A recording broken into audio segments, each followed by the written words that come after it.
प्रतिष्ठा, परंपरा, अनुशासन, धर्म, अधर्म, पाप, पुण्य, छल, कपट, मित्रता, शत्रुता, ना जाने किन किन मूल्यों से भरा पड़ा हुआ है हमारा इतिहास। हमारा इतिहास भिन्न भिन्न घटनाओं से भरा पड़ा है। ऐसे ही एक बहुत ही प्रसिद्ध घटना घटी थी, महाभारत की घटना। जी हाँ, महाभारत नाम सुनते ही आपके दिमाग में छल, कपट, मित्र, शत्रु, युद्ध, ना जाने क्या क्या आ रहा होगा, जो कि जायज़ है।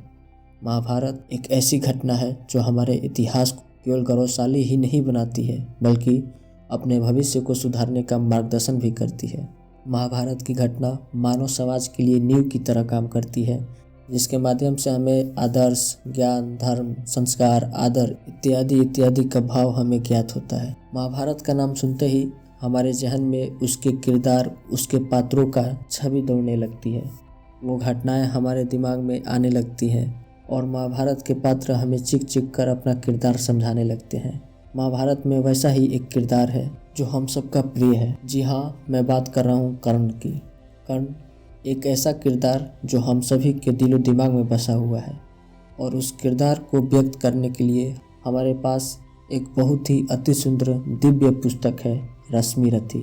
जी हाँ, राष्ट्र कवि रामधारी सिंह दिनकर जी का लिखा हुआ रश्मिरथी। तो आज हम इस वीडियो में रश्मिरथी के प्रथम सर्ग के भाग 1 को पढ़ने जा रहे हैं। इस सर्ग के माध्यम से रामधारी सिंह दिनकर जी ने उस कालखंड को याद दिलाया है जिस समय पांडव और कौरव अपनी शिक्षा को पूरी कर अपना शक्ति प्रदर्शन कर रहे थे, और उसी समय हमारे कर्ण की एंट्री होती है। तो चलिए हम सब रश्मिरथी के प्रथम सर्ग के भाग 1 को सुनते हैं। जय हो जग में जले जहाँ भी नमन पुनीत अनल को, जिस नर में भी बसे हमारा नमन तेज को बल को, किसी वृंत पे खिले विपिन में पर नमस्य है फूल, सुधि खोजते नहीं गुणों आदि का शक्ति का मूल। ऊंच नीच का भेद न माने वही श्रेष्ठ ज्ञानी है, दया धर्म जिसमें हो वही सबसे पूज्य प्राणी है। क्षत्रिय वही भरी हो जिसमें निर्भयता की आग, सबसे श्रेष्ठ वही ब्राह्मण है हो जिसमें तप त्याग। वाह राष्ट्र कवि दिनकर जी, वाह। इस चंद पंक्ति को मैं फिर से दोहराना चाहूँगा कि ऊंच नीच का भेद न माने वही श्रेष्ठ ज्ञानी है, दया धर्म जिसमें हो सबसे वही पूज्य प्राणी है। क्षत्रिय वही भरी हो जिसमें निर्भयता की आग, सबसे श्रेष्ठ वही ब्राह्मण है हो जिसमें तप त्याग। तेजस्वी समान खोजते नहीं गोत्र बतलाकर, पाते हैं जग में प्रशस्ति अपना कर्तव्य दिखला के। हीन मूल की ओर देख जग गलत कहे या ठीक, वीर खींच कर ही रहते हैं इतिहासों में ली। जिसके पिता सूर्य थे माता कुंती सती कुमारी, उसका पलना हुआ धार पर बहती हुई पिटारी।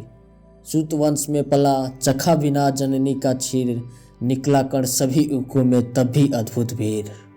तन से समरसुर मन से भावुक संभाव से दानी, जाति गोत्र का नहीं शील का पौरुष का अभिमानी। ज्ञान ध्यान शस्त्र अस्त्र शास्त्र का कर सम्यक अभ्यास, अपने गुण का किया कर्ण ने आप स्वयं सुविकास।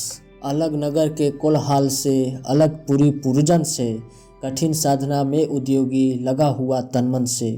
नीच समाधि में निरत सदा नीच कर्मठता में चूर, वन्य कुसुम सा खिला कर्ण जग की आंखों से दूर। नहीं फूलते कुसुम मात्र रजाओं के उपवन में, अमित बार खिलते वे पूर से दूर कुंज कानन में। समझे कौन रहस्य प्रकृति का बड़ा अनोखा हाल, गोदड़ी में रखती चुन चुन कर बड़े कीमती लाल। जलद पटल में छिपा किंतु रवि कब तक रह सकता है, युग की अवहेलना सुरमा कब तक सह सकता है। पाकर समय एक दिन आखिर उठी जवानी जाग, फूट पड़ी सबके समक्ष और उसकी पहली आग। रंगभूमि में अर्जुन था जब समा अनोखा बांधे, बढ़ा भीड़ भीतर से सहसा कर्ण सरासन साधे। कहता हुआ तलियों से क्या रहा गर्भ में फूल, अर्जुन तेरे सुयश अभी क्षण में होता है धूल। तूने जो जो किया उससे मैं भी दिखला सकता हूँ, चाहे तो कुछ नई कलाएं भी सिखला सकता हूँ। आंखें खोल कर देख कर्ण के हाथों का व्यापार, फूले सस्ता सुयश प्राप्त कर उस नर को धिकार। इस प्रकार कह लगा दिखाने कर्ण कलाए रण की, सभा स्तब्ध रह गई रह आंखें टंगी जन जन की। मंत्र मुग्ध सा मौन चतुर्दिक जन का पारावार, गूंज रही थी मात्र कर्ण की धनवा की टंकार।